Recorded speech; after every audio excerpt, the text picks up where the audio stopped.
Hi, Jane. Hi, how are you? Hi, I'm good. How are you? Good. I'm so glad you'll be joining us today. So, Jane, who are you and what do you do at upinconsulting.com? Well, I am a writing coach and I've been doing this between editing and coaching for about, oh my goodness, 6 years now. And what I do at Up in Consulting is at the moment, I am primarily a book writing coach and I run a program called Elevate. It is a book writing program for people who are writing nonfiction manuscripts. So, like a single subject manuscript as opposed to a textbook. And what we Mhm. do is we take you through, how to write a book, how to project manage a book, and also how to get over your insecurities about writing a book. So, from those three angles, we work with you for 6 months to, develop a really strong foundation for your book.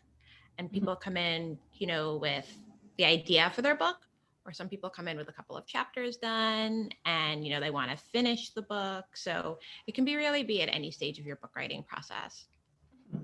Sounds awesome. Do you work Thanks. with researchers in all fields, or do you specialize on a few specific fields? We're pretty discipline agnostic.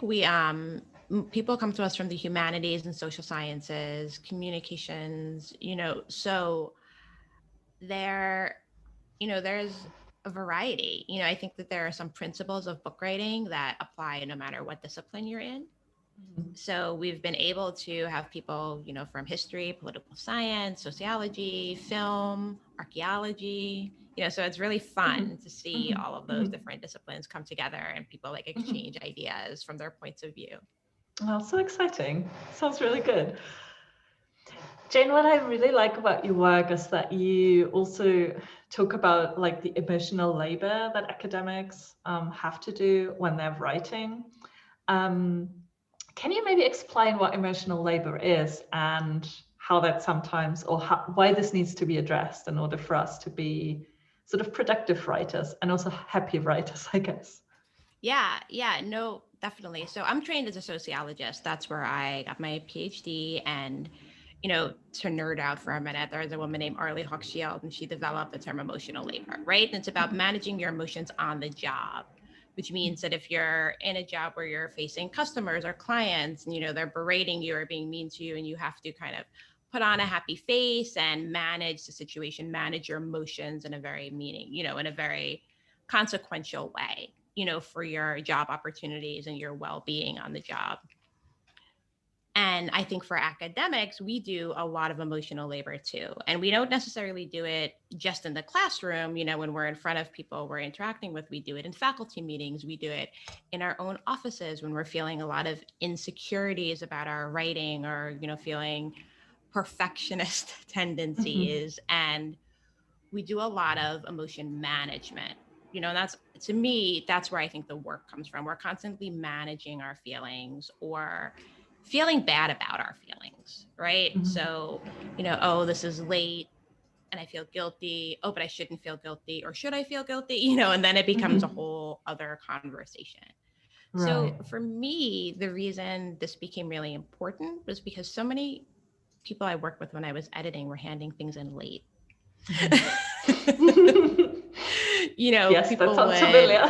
yeah, and you set a deadline for yourself, you miss it, and then you kind of panic or you practice avoidance, and then you have a lot of feelings about that. And I Mhm. noticed that, a lot of the people I was working with just felt bad all the time and were always apologizing. And I was like, this is awful. Like, it's awful that you feel this awful all the time. Mhm. So Mhm. that's how thinking through a lot of the emotions about our writing and about what we should be doing, how fast we should be writing, became really interesting to me because I felt like that was a big part of the struggle Mhm. even before people got words on the page. And it prevented people from getting words on the page. Mhm. Mhm. So that's why it became a really integral part of my coaching practice. Mhm. Yeah, it makes so much sense. I certainly, when I think back about my own academic writing, when I look back, and I didn't have a word for it at that point, and I didn't even really reflect so much, I guess, on what was sometimes in the way. But for me, it was when I was struggling, it was 100% emotions. It wasn't anything else. And yeah, I think, and also when I talk to scientists who I work with, I mean, there's a range, but for many people, as you say, sometimes it's perfectionism. Other times it's just kind of like a resentment almost towards the work. Like sometimes we just associate like negative feelings with the actual piece of writing we are having to work on. Maybe because we like don't like the collaborator, or someone has criticized that data, or I don't know, or this has just like dragged on for so long. So we're like constantly like sort of like almost like what's the word? I mean, we're not being kind to ourselves, basically. No, not at all. We're just constantly talking ourselves down and telling us that we are not doing this well and that it doesn't feel well. And I do also really believe that dealing with those feelings, also like acknowledging those feelings, can be really, really powerful. Yeah. Yeah. And it's not necessarily about, eliminating all of the bad feelings all the time, right? Like, it's not like, oh, we just have to be positive about our work all the time. Like, that's not it. But I think what's really important is that if I feel bad about my work, that's okay. But also feeling bad about it for a protracted period of time is not helping me. Like, it's not helping me feel better, and it's not helping me move forward in my work. So like, what can we do? What can we do to get even to a more neutral place about our work if we feel like becoming completely positive about our work? Like, that's impossible. I can't do that right now. And I hear that from clients right now. They're like, I'm not that excited about this. Like, I'm not going to be all cheerleader, about my work. It's like, well, let's get to somewhere more neutral than, this is awful. I'm an idiot. I can't believe I wrote this, which is kind of the refrain that goes on in our heads. And like you said, it does lead us to really resent our work. And I think that when, you're attached to a topic for so long as a researcher, you see things through for a long period of time. If you build up that resentment, it's just like, I mean, I don't want to say it's just like a relationship because our research is not, like, I don't want to anthropomorphize our research, but it is kind of.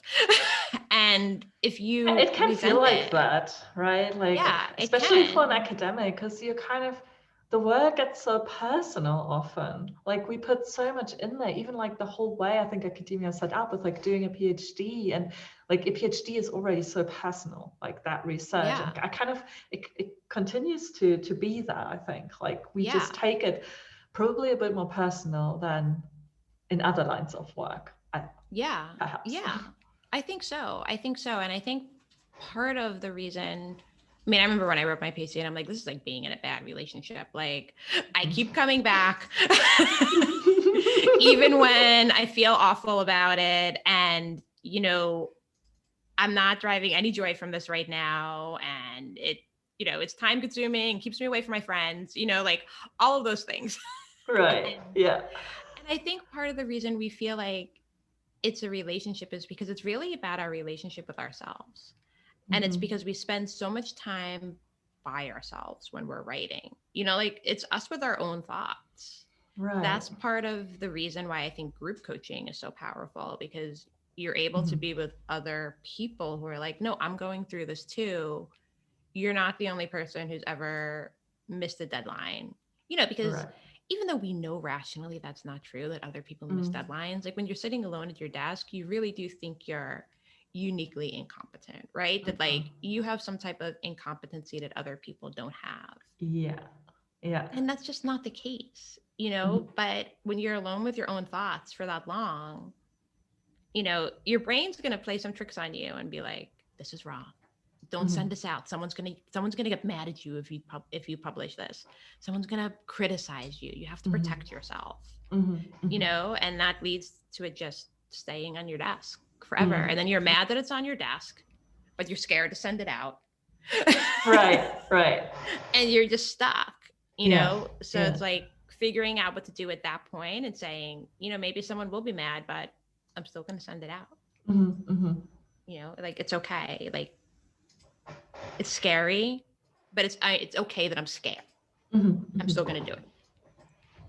Yes, I think also I always think that I find it such a shame that so many people, so many academics find writing that they don't feel joy when they write, that they don't enjoy the process. I find such a shame because I know that it doesn't have to be that way. Like, it can feel good. Maybe it, not always. Maybe there's situations when whatever happened, and as Jane, you just said, maybe it's just neutral. Maybe we're just not having any of the negative feelings.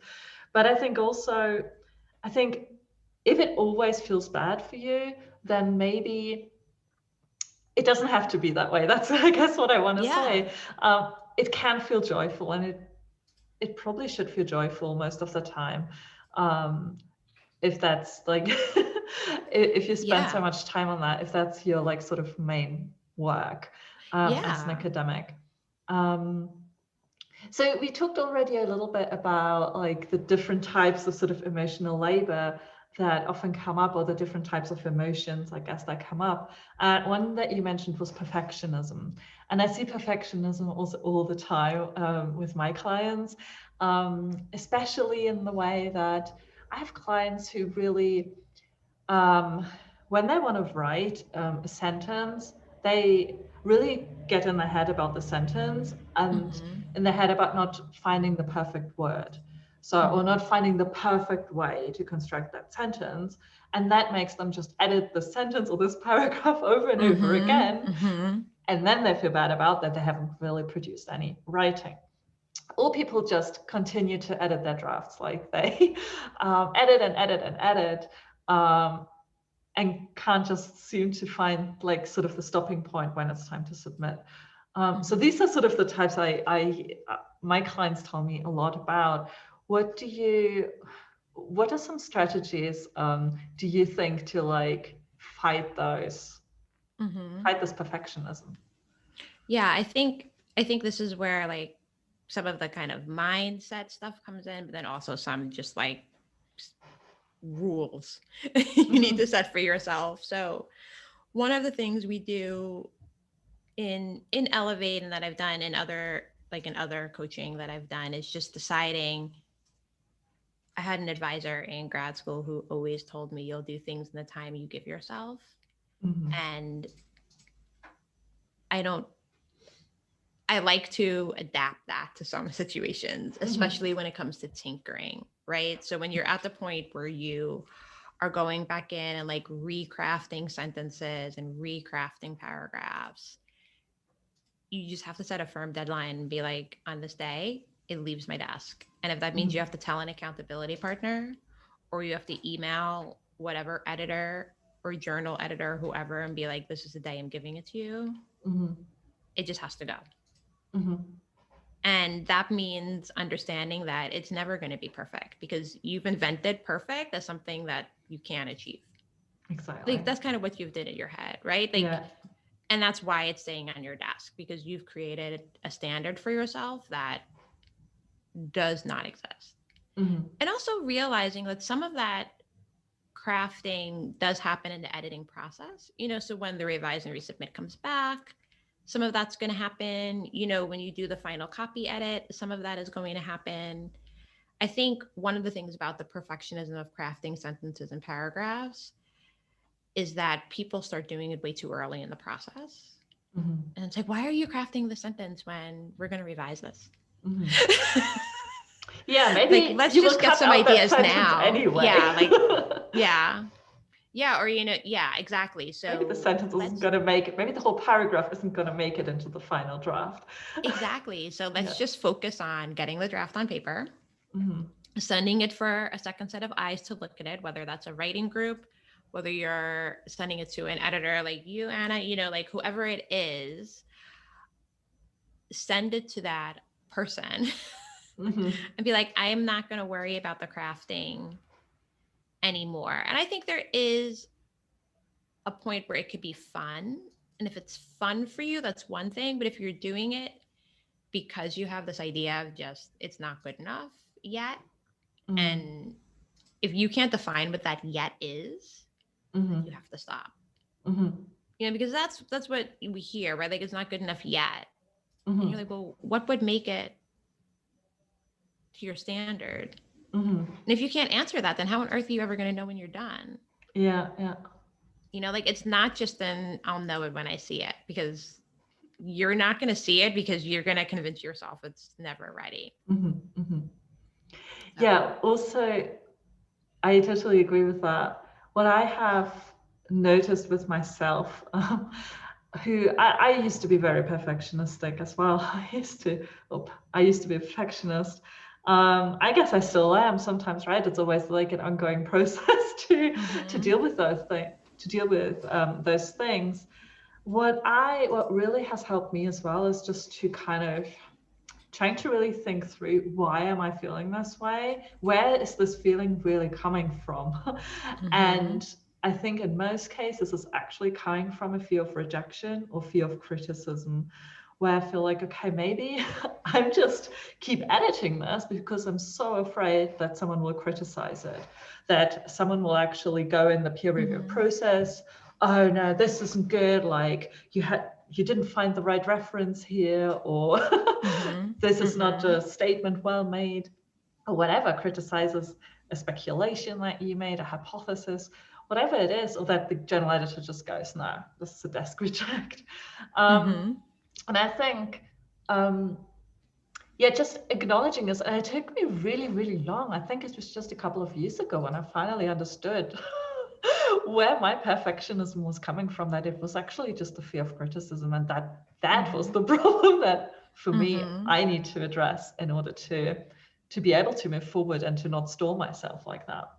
Yeah. Yeah. No, totally. I mean, I remember we had a coaching call a couple of months ago in my program, and someone was talking about their book and writing about a topic that, is a trending.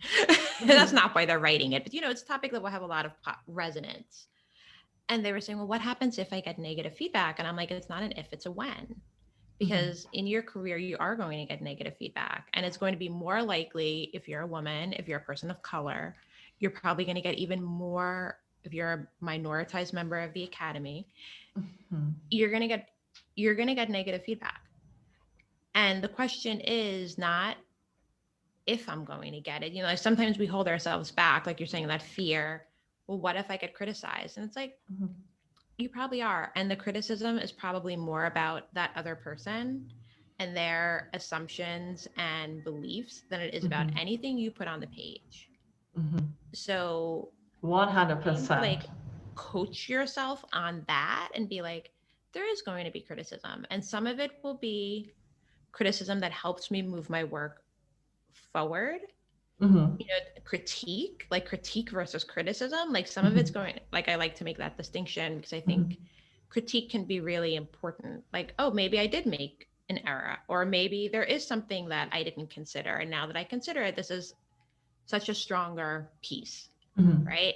Versus just criticism from people who you're like, you know what, like I probably have to address that in my reviewer report, but I'm not gonna, like, this is way more about that person than it is about me. And again, that's Mm-hmm. not to say it's easy. Like criticism can sting when you get it, and it can be Mm-hmm. really mean spirited. Mm-hmm.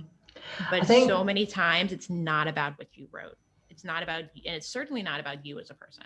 yeah, yeah. I think also the criticism that stings the most usually hits our, like the points where we ourselves are a little doubtful, like the points that we aren't so sure about. And if someone else hits exactly those points, I think this is when criticism really stings. But again, as you say, and this has been like one of my other big aha moments on this topic, was that criticism is always about the person who criticizes you. Like, it's not Mm-hmm. about you, it's about them. And I think once you realize that, you can start filtering the criticism that you get as well and decide, okay, what am I going to take into account, which criticism is maybe, as you say, a critique, something that I'm going to take on, someone's opinion that I value, or who's just criticizing me, whose opinion doesn't really matter. And this is all easier said than actually no, implemented. definitely. And that's why you have to like continuously tell yourself these things, you know, like make a post-it, put it on your laptop, like it's more about them than me, you know, Yeah. and also like give yourself the logical reasons. You know, if it really was about what you were writing, all your reviewer reports would be identical, right? Like if it was really about what was on the page, but they're not. You know, like you submit a journal article or you submit a book, you get reviews back, and all three of them are different. They might have some things in common, but they're different, right? Because every person comes to it with their own experience, you know, their own assumptions, their own data, you know, like because they're also scholars, you know, so their own research history, and they're using that to interpret your work. Exactly. And, you know, they're going to come up with different things. And that's, you know, it's okay in that you can teach yourself to understand that it is not about you. And that sometimes you're going to have to respond to things that you don't want to respond to. Exactly. Yeah. You know, but recognizing that like I'm responding to this because I have to like get this published versus I'm responding to this because I think it's some type of indictment of me as a person. Like making that distinction is really important because it's going to empower you to be like, I know why I'm doing this. I'm not doing this because I agree with this person that my work is crap. You know, like I don't agree with that. Like, or, you know, I don't agree with their argument, but I'm going to respond to it and I'm going to make a decision about how to respond to it. You know, like we all have the power to make the decision of how we're going to respond. And that might mean that we don't like the consequences, you know, but we still have that ability. Yes, I think, yeah, you're absolutely right.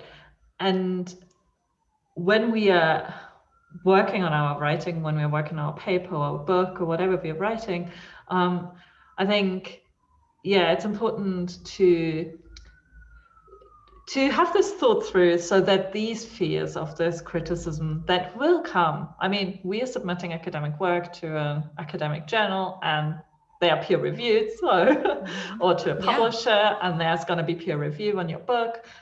So there will be criticism, right? So to fear that during the writing process is just, I want to say not necessary. Of course, these are the feelings that come up, so we have to kind of deal with them as they come. I'm thinking about also, I mean, this is probably kind of related. People who procrastinate on their writing, who just can't seem to get it out of the door. Maybe they can't. So often I work with people, some of them, they just can't start. They have real problems to just start it, and others can't really get it done. I feel like there's these two sort of types of people. Do you have any recommendations if we are facing procrastination? I mean, I think they come from the same sense of perfectionism. You know, so often when I hear, I can't start until I figure this out. And it's like, but figuring that out is starting. You're like, if you can't start until something's done, then it's not a start. You know what I mean? Like a start is the beginning, but you're saying you can't start till after you've done something. Right. So I think it's the same perfectionism, right? Like I have to have something figured out, or it has to feel easy at the beginning. And if it doesn't feel easy, then I think people feel like they're doing something wrong. You know, like I can't figure out where to start. That's something I hear often. And it's like, well, why don't you just write down your idea and write down, you know, a list of what you need to read, you know, or something as simple as that. And I think people don't realize they can start that way. They think they have to start with some like epiphany. You're like, I already have this figured out, and I'm just going to sit down and write. Mm-hmm. That's not, that's just not how it works. Mm-hmm. You know, a lot of starting is just like writing stuff down and crossing it out and doing, you know, like little visualizations or whatever it is that Mm-hmm. adapts to your style. You know, some people like to outline at the beginning, some people like to free write, some people like to draw something, Mm-hmm. and some people like to start with their data. You know, like the Mm-hmm. data is the most obvious part to me. Like I've collected it, and I'm going to start with some preliminary analysis of it. You know, some people Mm-hmm. like to start with the literature. You know, like that already exists. I can read it and interpret it. And I think for most people, they try to fit themselves into a way of starting that doesn't complement their writing and learning style. And that's where they get stuck. Because I think Mm-hmm. there's one way you should do it. There's Mm-hmm. never Mm-hmm. one way you should do it. Mm-hmm. You know, like there are, of course, standards for article writing. You're like, you know, you have to hit a couple of notes Mm-hmm. in every article, right? You know, and they have a format, but that doesn't mean that you have to start at one place when you're sitting in your office doing your first draft. Mm-hmm. The end result has to look like something, but you could start Exactly. however you want to. Mm-hmm. Mm-hmm. Yeah, I also think it's important to realize that we all struggle with this. Like, this is not uniquely you if you find it hard to start a project, start to Yeah, hard starting's to really it's hard. really hard. It's really hard to just open a page with no words on it. And you have the expectation that that is going to become a book or even just an Mm-hmm. article. Like, that is incredibly hard. It's Um, really hard. it is really hard. The And it's way, okay that it's hard. You know, like I exactly, think people are like, it shouldn't be this hard. And I'm like, why exactly. not? Yeah, exactly. It is hard. Um, I recently heard, like, I don't know, do you know Carl Newport, who has written Deep Work, Mm-hmm. amongst other books? So I listened to a podcast episode of his, and he was talking about writer's block. He had gotten a question about writer's block. And he was saying that he doesn't believe in writer's block because people, he said people use it to mean that it's difficult. um, and I was like, yeah, I think I kind of agree with that. Mm-hmm. Because it is just, we all think it's difficult, even seasoned writers. And you can talk to writers who have written loads of books, who have written loads of articles published, of Mm-hmm. really successful researchers. They will probably tell you as well that they find it hard to start writing an Mm-hmm. article. Um, so yeah, I think it's this kind of important to keep in mind that we all do find it hard to start. How Yeah. I teach writing papers is kind of is very systematic in that way. So how I teach is basically laying out a process where I'm like, okay, this is where I suggest you to start to think through. And how I teach is not so much about immediately sitting down and writing sentences, Yeah. but rather thinking it through before, like thinking through a few key things. And I think that really just helps because also by the time you have, like, you're not like writing, right? You're not like putting down Yeah. words. You're like what I call it developing. You're developing. Mm-hmm. But the beauty of that is that while you develop, you actually put words on a page. Or Mm-hmm. even maybe it's not in a Word document or whatever word processor you work, maybe somewhere else, but you still already have stuff that you then can copy in your word processor and then ta-da, Mm-hmm. you're not starting on a Exactly. blank page.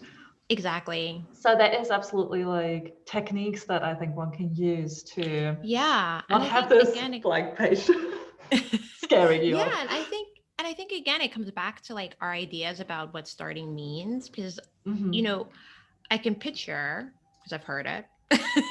People being like, "Well, that's not starting." And it's like, "Why isn't it starting?" You know, I think sometimes we really are hard again too hard on ourselves. We're like, "It's not started until I have paragraphs written." And it's Right. like it's not started until I'm actually writing, like fingers to the keyboard Mm-hmm. or like hand, like pen to the paper. And it's like, no, you've already started. Yeah. You've already done a lot, you know, and the developing and the thinking and the, you know, writing out some questions you have. Like all of that is part of the starting process. Mm-hmm. and like we shouldn't discount it. Mhm. I think Yeah. another place people run into problems is that they feel like they're quote unquote wasting time if they write a draft that they have to revise. It's like, well, I've spent all this time writing this draft and I'm just going to have to revise it. And it's like, revising is what writing is. Mhm. That's Yeah. just what it is. Yeah. Like, we just have to act like all collectively agree that writing is revising. And it's not a waste when you say, I wrote a draft and now I have to go back and do all of this work on it. It's like, of course you have to go back and do work on Yeah. it. Yeah. Like, that's not wrong. It's not a waste of time, because procrastination is a waste of time. So if you're sitting there waiting until you figure out how to write a perfect draft on the first time, you could have written a crappy draft and revised it and have a better draft. Mm-hmm. Exactly. Yeah, I'm just like keep nodding here because absolutely, I think I mean, I guess it goes back to the whole idea of what actually writing is. And to me, writing isn't only sitting there typing words. To me, writing is also the developing stage, it's the thinking stage, taking notes maybe when you read a paper, someone else's paper, the literature, when you have an idea, when you take notes after a discussion with your collaborators. I think that is all writing. And then editing is also writing. That is Yeah. also, that is making, that is gonna, editing is gonna be what's making your draft good.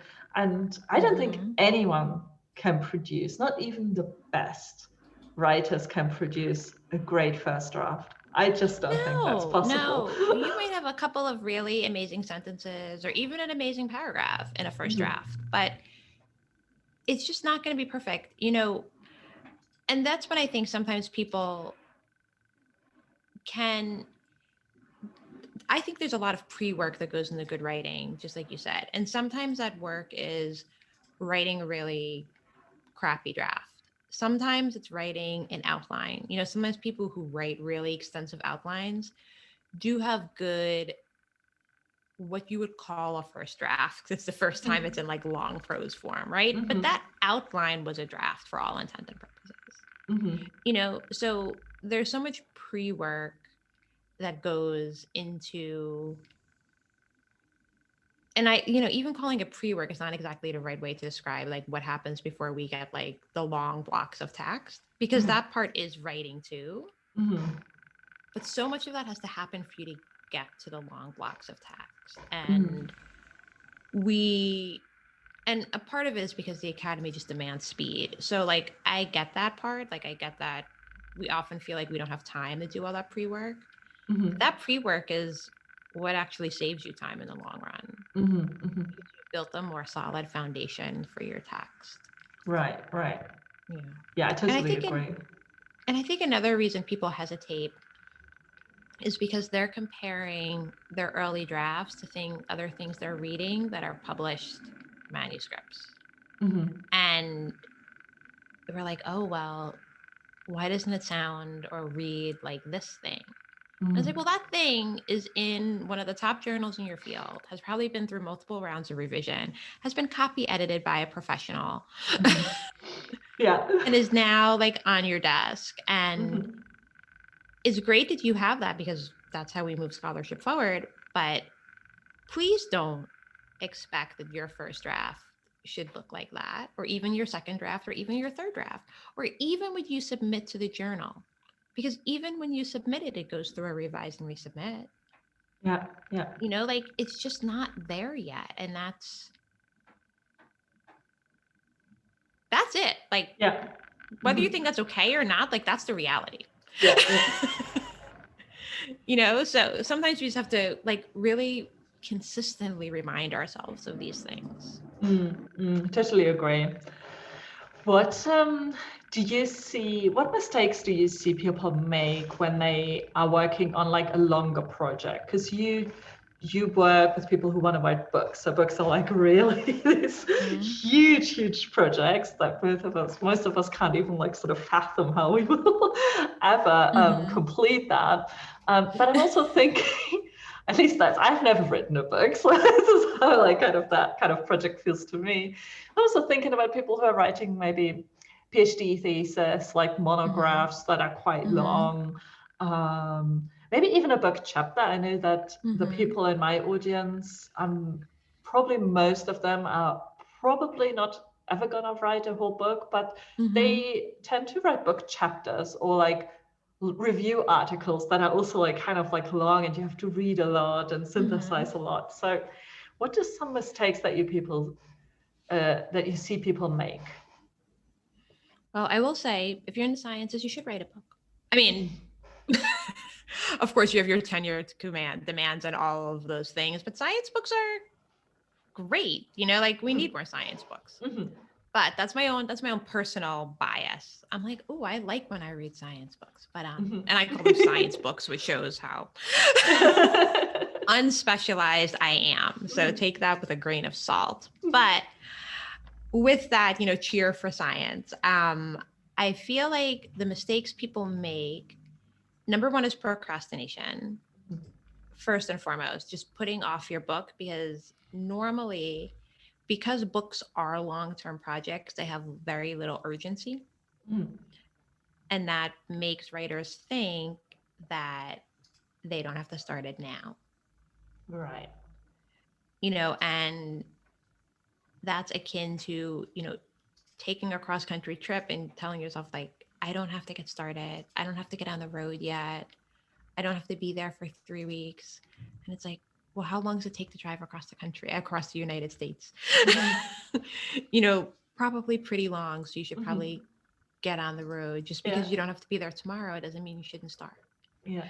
So I would say that is one of the big problems. And then the second one is not breaking your book into smaller chunks. And I think that they're related. The book seems very overwhelming, but also far off. So you don't get started. Because of that, I don't know where to start problem. And also because it's not an emergency for you. The way some other writing feels very much like an emergency. But if you're able to break it down into smaller parts, it's much easier to get started because you could see smaller endpoints. We have it's not a rule in my coaching program, but kind of a philosophy of, you're not writing a book, you're writing a chapter or you're writing a section. But you're not writing a book, because nobody writes a book. Like nobody sits down and just writes a book. Right. So reminding yourself, I don't have to finish my book today. All I have to do is write, for 25 minutes, like one Pomodoro, or all I have to do is fill in this section. All I have to do is read this amount of literature over this many days.